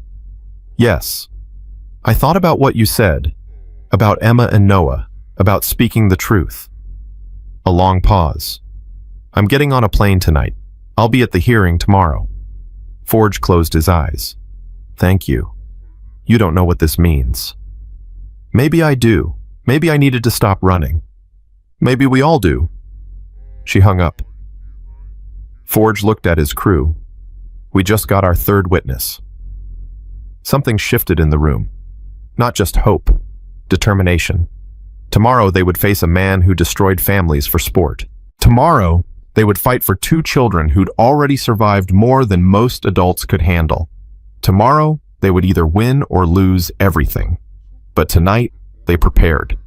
And somewhere in the hospital, a 9-year-old boy lay awake staring at the ceiling, rehearsing what he would say to the judge. He wasn't going to let anyone take his family again. Not his dad, not the lawyers, not anybody, because he'd walked through fire to keep them together. And he wasn't done fighting yet. The courthouse steps were cold at 7 a.m. Forge stood at the bottom watching the sun rise over the building. In 2 hours, everything they'd fought for would be decided. 2 hours until a judge determined whether Noah and Emma would stay safe or be handed back to the man who'd left them to die. Tank appeared beside him. Kids are ready. Sarah's being transported by ambulance. Dr. Singh arranged it. She insisted on being there in person. Is that safe? Singh said no. Sarah said she didn't care. She's not letting her children face that man alone. Forge nodded. He understood. Some battles you couldn't fight from a hospital bed. Where are the witnesses? Lisa Dawson is in the cafe across the street. Jennifer Reynolds' flight landed an hour ago. Ghost is picking her up now. And Derek. Tank's jaw tightened. Already inside. With Mercer. They've been here since 6. Preparing their lies. Polishing them, more like. Victoria Chen arrived at 7:30, briefcase in hand, heels clicking with purpose. "We have a problem." Forge turned. "What kind of problem?" "Judge Warren. He was supposed to hear the case. He recused himself this morning, conflict of interest. We've been reassigned to Judge Patricia Morrison." "Is that bad?" Victoria's expression was grim. "Morrison is known for favoring fathers' rights. She's ruled against mothers in 80% of contested custody cases." Mercer got to her. "Not directly. But her reputation is why Mercer does so well in this jurisdiction. He knows exactly how to play her." "So what do? We adapt. We hit harder. We make our case so overwhelming that even Morrison can't ignore it." Victoria met his eyes. "This isn't over, Forge. It's just going to be harder than we thought." At 8:30, Sarah arrived. She was in a wheelchair, pale and thin, but her eyes burned with determination. Noah walked beside her, holding her hand. Emma sat in her lap, arms wrapped around her mother's neck. "I'm here," Sarah said quietly. "Whatever happens, I'm here." Forge crouched down to her level. "You shouldn't have come. You're not strong enough." "I'm strong enough for this. My children need to see me fight." "Sarah," Mr. Stone. Her voice was steel beneath the weakness. "Derek took everything from me. My money, my health, my faith in people. He will not take my children. Not while I'm still breathing." Forge looked at her, this woman who'd been broken and abandoned, who'd nearly died alone while her children starved. And he saw something he recognized. A warrior. Battered, but unbroken. "Then let's go win this," he said. The courtroom was small and cold. Forge had faced combat zones that felt more welcoming. Derek Brooks sat at the plaintiff's table with Mercer. He was clean-shaven, wearing a suit that probably cost more than Sarah made in a month. His expression was perfectly crafted, remorseful, hopeful, sympathetic. He didn't look at his children. He didn't look at Sarah. He looked at Forge and smiled. It was the smile of a predator who thought he'd already won. Forge smiled back. The smile of a man who'd killed predators before. Judge Morrison entered at exactly 9 a.m. She was in her 60s, silver-haired with reading glasses perched on her nose. Her face was a mask of professional neutrality. "This court is now in session. In the matter of Brooks versus Brooks emergency motion for custody modification. Mr. Mercer, you may proceed." Mercer stood buttoning his jacket with practiced ease. "Your Honor, thank you for hearing this matter so expeditiously. My client Derek Brooks comes before you today not as a perfect man, but as a father desperate to reunite with his children after a terrible mistake." He walked toward the center of the room, his voice dropping to a confidential tone. "We've all made mistakes. We've all done things we regret. Mr. Brooks acknowledges that leaving his family was wrong. He acknowledges that his mental health struggles led him to make a devastating choice. But he has since sought treatment. He has addressed his issues, and now he wants nothing more than to be a father to Noah and Emma." Forge watched the judge's face. She was listening intently. "The children's mother, Sarah Brooks, is currently hospitalized with severe diabetes-related complications. She was found unconscious by strangers. Her children were discovered malnourished, living in squalor. This is not the environment." Objection. Victoria was on her feet. "Counsel is misrepresenting the facts. Mrs. Brooks' medical crisis was directly caused by her husband's abandonment, which left her without resources or medication." "Your Honor, I'm simply presenting." "Save it for your examination, Mr. Mercer. Continue, but stick to facts." Mercer inclined his head. "Of course, Your Honor. My point is simply this. The children need stability. They need a parent who can provide for them. Mr. Brooks has employment, housing, and the resources to give them the life they deserve." "What employment?" Victoria interjected. "What housing? Your client was arrested on multiple warrants 3 days ago. Charges that have been resolved. Mr. Brooks is a free man with no current legal impediments. Because someone paid his bail, someone who has since withdrawn their support. Irrelevant to the custody question." Judge Morrison raised her hand. "Enough. Ms. Chen, you'll have your turn. Mr. Mercer, call your first witness." Derek Brooks took the stand.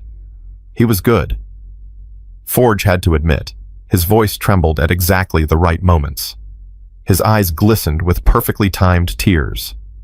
He spoke about his breakdown, his overwhelming shame, his desperate desire to make things right.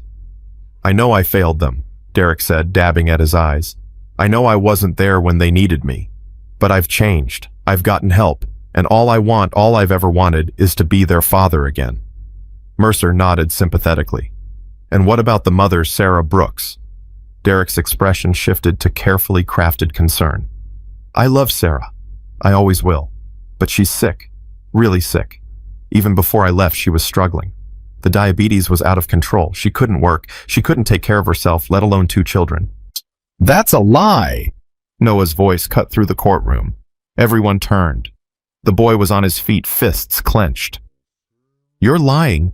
Mom was fine until you left. She was working 3 jobs. 3 jobs to pay the bills because you spent all our money." "Noah." Sarah reached for him. "No, Mom. He's lying and everyone needs to know." Noah pointed at his father. "You didn't leave because you were sick. You left because you're a coward. You left because Mom said she might leave you and you wanted to hurt her. You said so. I heard you on the phone. You said, if she thinks she can leave me, she'll find out what nothing really looks like." The courtroom went silent. Derek's mask slipped for just a moment. Something cold and ugly flashed in his eyes, then it was gone. "Your Honor, the child is clearly traumatized and confused. He's been manipulated by the people currently caring for him." Manipulated. Victoria stood. By whom? The motorcycle club that found him starving, the medic who saved his mother's life, the man who's paying her hospital bills out of his own pocket. A motorcycle gang is not an appropriate, it's a club, a veterans club. Every member served this country in uniform. Every member has put their lives on hold to help this family. And Mr. Mercer wants to hand these children back to a man with active warrants in 3 states. The warrants have been addressed. For now. What about the pattern, Mr. Mercer? What about Kentucky? What about Georgia? Derek's face went pale. Mercer stepped in smoothly. "I don't know what counsel is referring to." "Then let me enlighten the court. Your Honor, I'd like to call Lisa Dawson to the stand." Lisa walked to the front of the courtroom on shaking legs, but when she sat down, her voice was steady. "I was married to Derek Brooks from 2011 to 2014. We had a daughter together." "And what happened to your marriage, Miss Dawson?" "He left, same as he did to Sarah. One day he was there, the next he was gone. He emptied our bank account first, took everything. I came home from work and found the house cleaned out." "What happened after that?" "I lost the house. Couldn't pay rent without the money he stole. My daughter and I were homeless for 2 years. Shelters, cars, friends' couches. She was 3 years old." "Objection," Mercer said. "This is prejudicial. Past relationships have no bearing on—" "It establishes a pattern, Your Honor. Mr. Brooks didn't make a mistake. He made a strategy. He's done this before and he'll do it again." Judge Morrison's eyes narrowed. "I'll allow it. Continue." Lisa looked directly at Derek. "You destroyed us. You took everything and you didn't care. And I was too scared to fight. I let you win."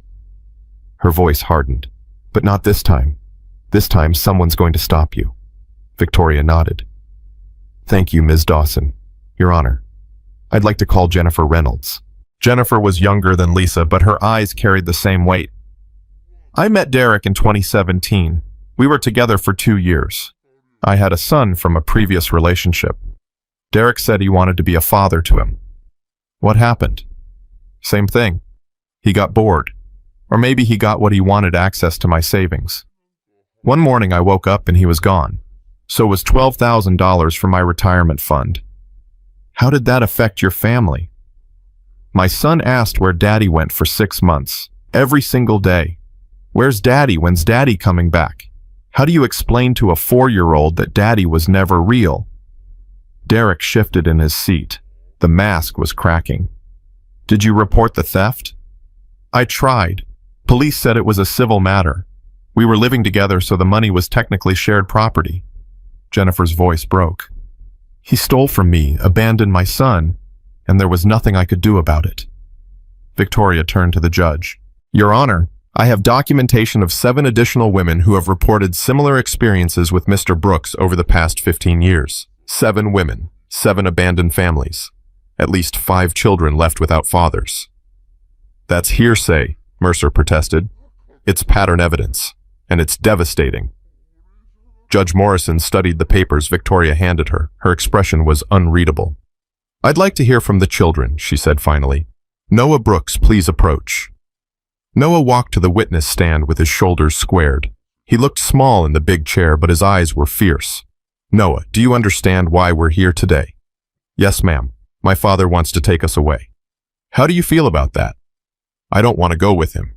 Noah's voice was clear and strong. He left us. He left when Mom was sick and we didn't have any food and Emma was crying because she was hungry. He didn't care. He didn't even call. Did you try to contact him? I didn't know how. He took Mom's phone, took the car, took everything. We didn't have anyone to call. And who found you? Who helped? The bikers. Noah pointed at Forge. Emma found them on the road. She walked for miles to get help. And they came. They saved Mom. They saved us. How do you feel about these men? Noah was quiet for a moment. Then, they showed up. That's more than my dad ever did. Objection, Mercer called. The child is being coached. I'm not coached. Noah's voice rose. I'm telling the truth. My dad is a liar and a thief, and he doesn't love us. He just wants to hurt Mom. That's all he's ever wanted. Noah. Judge Morrison's voice was gentle. No, I have to say this. Noah looked at his father for the first time. I used to pray for you to come back. Every night. I thought if I was good enough, if I did everything right, you'd come home. But you didn't. Because you never cared about us. You only cared about yourself. Derek's jaw tightened. That's not true. I love you, son. Don't call me that. I'm not your son. A real father doesn't leave his kids to starve. A real father doesn't steal from his family. A real father shows up. Noah pointed at Forge again. He's more of a father than you'll ever be. The courtroom was silent. Judge Morrison cleared her throat. Thank you, Noah. You may step down. Victoria called her final witness. Forge walked to the stand. Mr. Stone, please describe how you encountered the Brooks children. Forge told the story. Emma on the highway, her bloody feet, her whispered plea, the dark path through the woods, the dying mother, the starving children. And what did you do, son?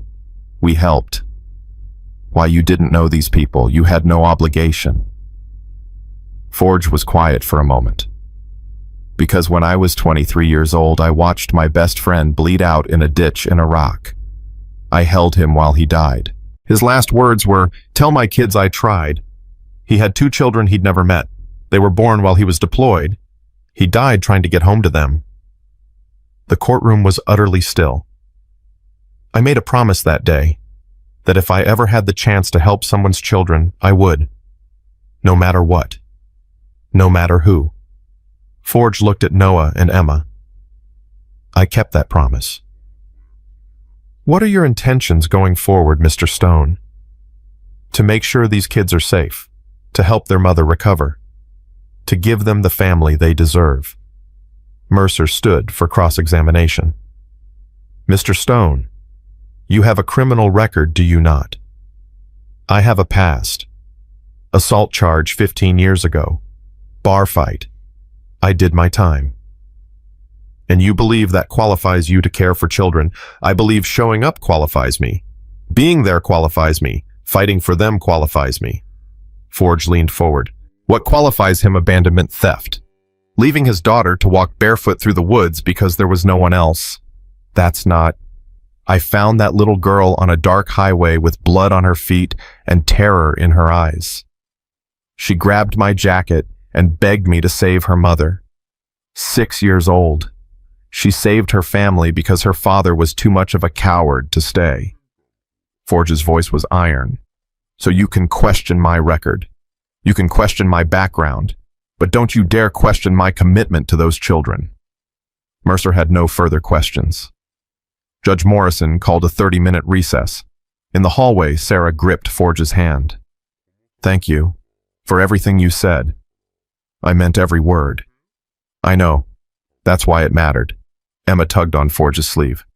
"Are we winning?" "I don't know yet, sweetheart, but we're fighting." "Good, because I don't want to go with Daddy. He's mean." "You won't have to, I promise." Noah stood apart, staring at the courtroom doors. "You okay, kid?" Forge asked. "I said what I needed to say.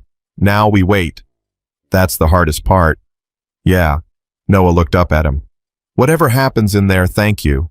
For believing us, for fighting for us. Nobody ever did that before." Forge put a hand on his shoulder. "Get used to it."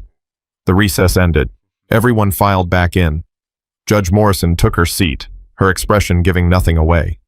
"I've heard testimony today that troubles me deeply. I've seen evidence of a pattern of behavior that goes far beyond a single mistake. And I've witnessed something I rarely see in my courtroom children who are clearly unequivocally desperate to stay where they are." She looked at Derek. "Mr. Brooks, your attorney painted a picture of a man seeking redemption. But what I see is a man seeking opportunity. You abandoned your family at their most vulnerable moment. You took their resources and left them with nothing. And now you come to this court asking for custody, not because you want to be a father, because you want to control a narrative." Derek's face went white. "The emergency motion for custody modification is denied. Furthermore, based on the testimony presented today, I'm ordering a full investigation into Mr. Brooks' parental fitness.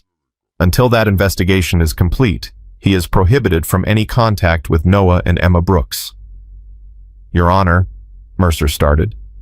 "I'm not finished. I'm also referring this matter to the District Attorney's Office for potential criminal charges related to child endangerment and abandonment.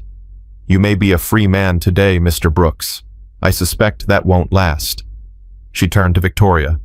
"Ms. Chen, your emergency foster placement petition is granted. Mr. Stone will have temporary legal guardianship until Mrs. Brooks is medically cleared to resume full custody." "Thank you, Your Honor." "Don't thank me yet. I'll be watching this case closely. If anything goes wrong, anything at all, I will revisit this decision." Morrison looked at Forge. "Those children have been through enough. Don't let them down." "I won't." The gavel fell. It was over. Emma burst into tears.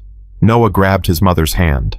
Sarah sobbed with relief, and Forge stood in the middle of it all, feeling something he hadn't felt in years. Victory. Real victory. The kind that mattered. Outside the courthouse, Derek approached Forge. "This isn't over." "Yes, it is. You think you've won? You have no idea what I'm capable of." Forge stepped closer, close enough that only Derek could hear. "I know exactly what you're capable of. Nothing. You're capable of nothing. You hurt women and children because they can't fight back. But now you're facing men who can. And if you come near this family again, if you so much as drive down their street, I will make sure you regret it for the rest of your very short life." "Is that a threat?" "It's a promise. The kind I keep." Derek's face twisted with rage, but he didn't move, didn't speak. He turned and walked away. Forge watched him go, and knew with absolute certainty that he would never see Derek Brooks again. Some predators, when faced with real opposition, simply found easier prey. Behind him, Emma's voice called out, "Forge, we won. We really won." He turned. She was running toward him, arms outstretched. He caught her and lifted her high. "Yeah, sweetheart, we won." "Does that mean we get to stay with you?" "That's exactly what it means. Forever." Forge looked at Noah, at Sarah in her wheelchair, at the crew of bikers who'd become family. "Forever," he said, and this time he meant it. 6 months changed everything. Sarah stood at the kitchen window of the farmhouse watching Emma chase butterflies in the yard. The house didn't sag anymore. The paint gleamed white. Flower boxes lined the porch. Tank had built them. Emma had painted them, and now bright petunias spilled over the edges like promises kept. "Mom." Noah appeared beside her. Forge says we need to leave in 30 minutes. I know. I'm almost ready. You okay? Sarah smiled. 6 months ago, her son had been a hollow-eyed child rationing soup for his sister. Now he was a 10-year-old who rode bicycles and laughed at Tank's terrible jokes, and sometimes, just sometimes, let himself be a kid again. I'm better than okay. I'm grateful. Noah hugged her. He didn't do that often. Didn't show vulnerability. But in moments like this, he let her in. Me too, Mom. Me too. Outside, the rumble of motorcycles announced the arrival of the Steel Guardians. 10 bikes rolled up the driveway, chrome gleaming in the morning sun. Forge killed his engine and pulled off his helmet. His hair was grayer than it had been 6 months ago, but his eyes were clearer, lighter, like a weight had been lifted that he'd carried for decades. You ready? He called to Sarah. So 5 minutes. Take your time. The road isn't going anywhere. Today was the day, the big ride, the culmination of everything they'd built since that night on the highway. Guardian Riders Foundation was officially launching. What had started as 8 bikers following a barefoot girl into the darkness had become something larger, something that mattered. They'd incorporated as a nonprofit. They'd partnered with CPS to identify at-risk families. They'd raised money, recruited volunteers, built a network of support that stretched across 3 states. And today, they would announce it to the world. Emma ran to Forge the moment she saw him. He caught her and swung her up, and she laughed that full unguarded laugh that had been silent for so long. Uncle Forge, I caught a butterfly, but I let it go because Tank said butterflies need to be free. Tank's pretty smart. He's the smartest after you, and Mom, and Noah. What about you? Emma considered this seriously. I'm the bravest. Noah said so. Noah's right. Sarah emerged from the house and Forge's breath caught. She was wearing a simple blue dress, her hair pulled back, a healthy flush in her cheeks. She'd gained weight, good weight. Her eyes had lost their haunted shadows. She looked like someone who'd survived. Someone who'd won. You clean up nice, Forge said. So do you. Is that a new vest? He glanced down at the leather vest Tank had commissioned. The back bore a new patch, a shield with wings, 2 small figures protected beneath them. Guardian Riders. No child left behind. Birthday present from the crew. Your birthday was 3 months ago. They're slow learners. Sarah laughed. It was still the most beautiful sound Forge had ever heard. Everybody ready, Tank called out. We've got 300 bikes waiting in town and a whole lot of cameras pointed at us. 300. Noah's eyes went wide. That's a lot. Biggest charity ride in Tennessee history. News crews from Nashville, Memphis, even some national outlets. Ghost grinned. Turns out bikers saving children is good television. We're not doing this for television, Forge said quietly. No.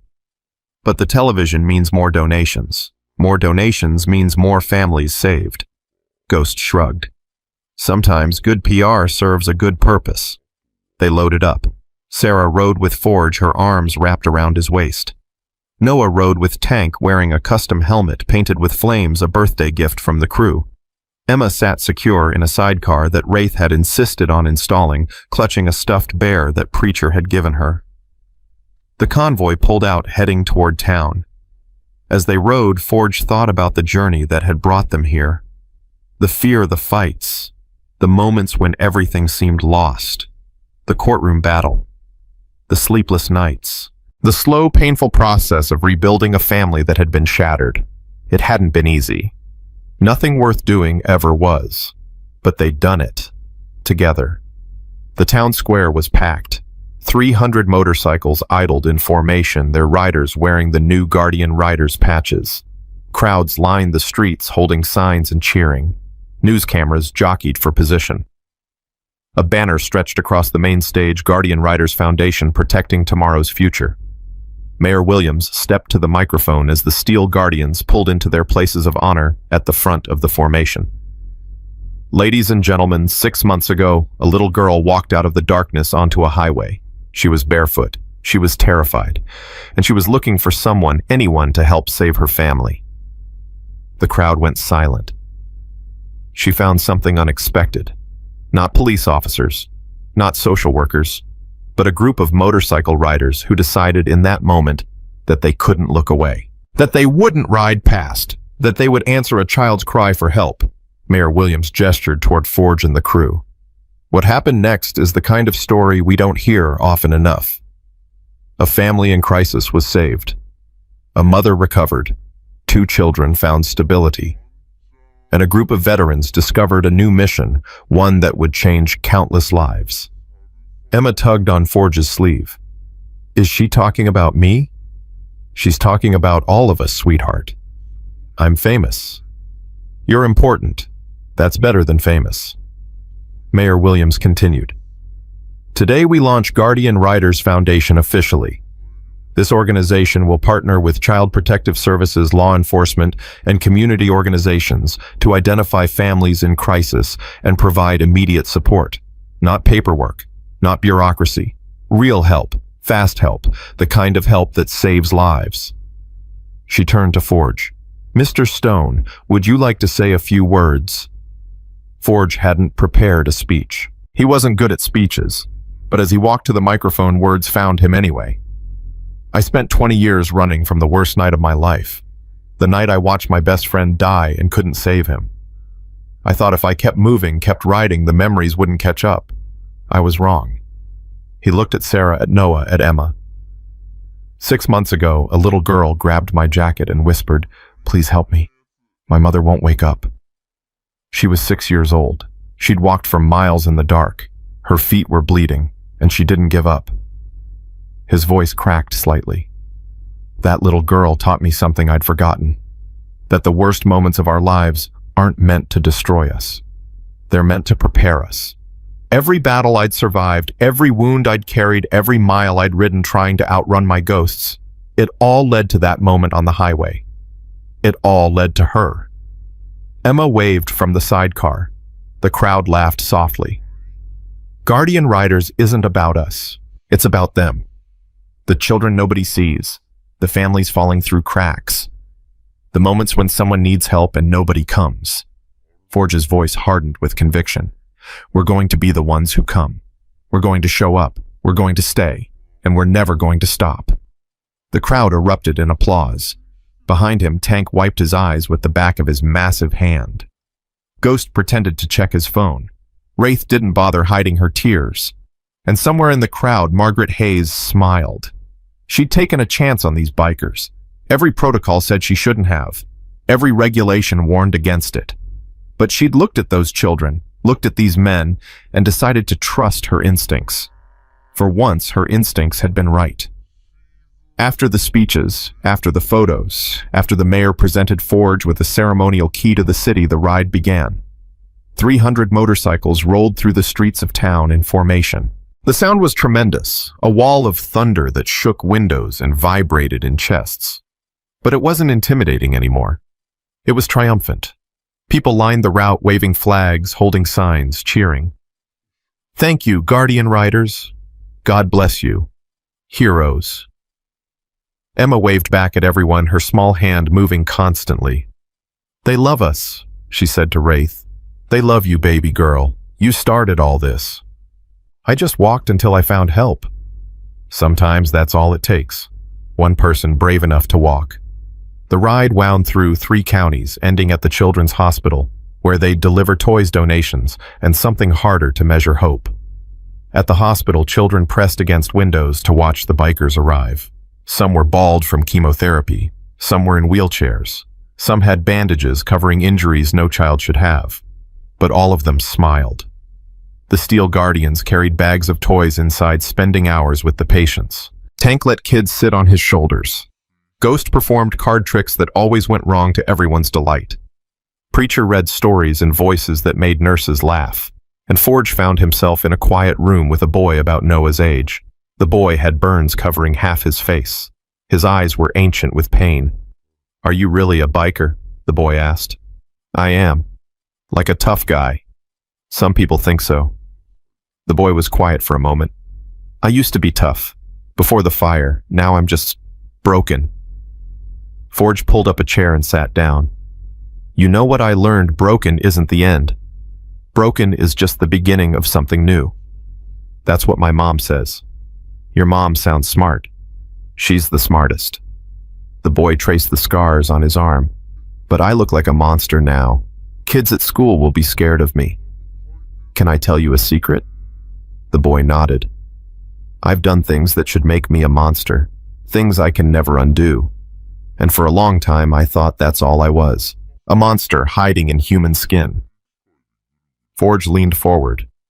But then a little girl looked at me, really looked at me, and she wasn't scared. She saw past all the leather and the scars and the hard face. She saw someone who could help, and she was right. What happened? She changed my life, and I changed hers. That's how it works. Broken people find each other. They help each other heal. They become something new together. The boy's eyes glistened. You think I can find people like that? I think you already have. Your mom, the nurses, the doctors, everyone who loves you. Forge put a hand on the boy's shoulder. And now you have us, Guardian Riders. If you ever need anything at all, you call us. Deal. Deal. Forge shook the boy's hand. A promise made. A promise he would keep. That evening, as the sun set over Tennessee, the Steel Guardians gathered at the farmhouse. The yard was full of motorcycles. The porch was full of people. Someone had set up a grill, and the smell of burgers drifted through the air. Sarah watched her children play tag with bikers 3 times their size, and her heart felt full enough to burst. You okay?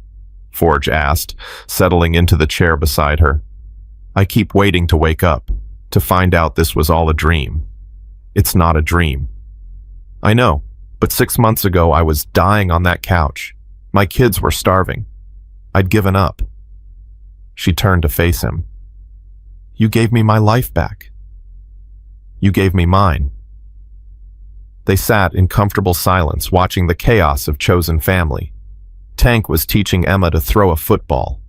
She couldn't get it to spiral, but she was determined. Noah was helping Ghost set up a bonfire. Wraith and Preacher were arguing about something, probably whose turn it was to buy groceries. It was messy. It was loud. It was perfect. Forge? Sarah's voice was soft. Yeah. What happens now? He thought about the question. 6 months ago, the answer would have been simple. Keep riding. Keep running. Keep outpacing the ghosts. But now we keep going. We build this foundation into something that matters. We save as many families as we can. He paused. And we live. Actually live. Not just survive. That sounds good. It sounds terrifying. Sarah laughed. Growth usually is. Emma ran over, breathless and grass-stained. Forge Tank says I throw like a natural. What's a natural? Someone who's born good at something. I was born good at throwing. Apparently so. What else am I born good at? Forge looked at this little girl who'd walked barefoot through the darkness to save her family, who'd grabbed a stranger's jacket and refused to let go, who'd chosen to trust when trust had given her nothing but pain. Being brave, he said. You're born good at being brave. Emma beamed. Then she ran back to Tank, shouting about her natural-born bravery. Noah approached next, more hesitant. Can I talk to you? Always. They walked a little distance from the crowd, finding quiet in the noise. Something's been bothering me, Noah said. About the trial. About what I said. What about it? I told the judge you were more of a father than my real dad. I meant it then. But now I'm worried I hurt you somehow. Forge blinked. Hurt me. Because you lost your son.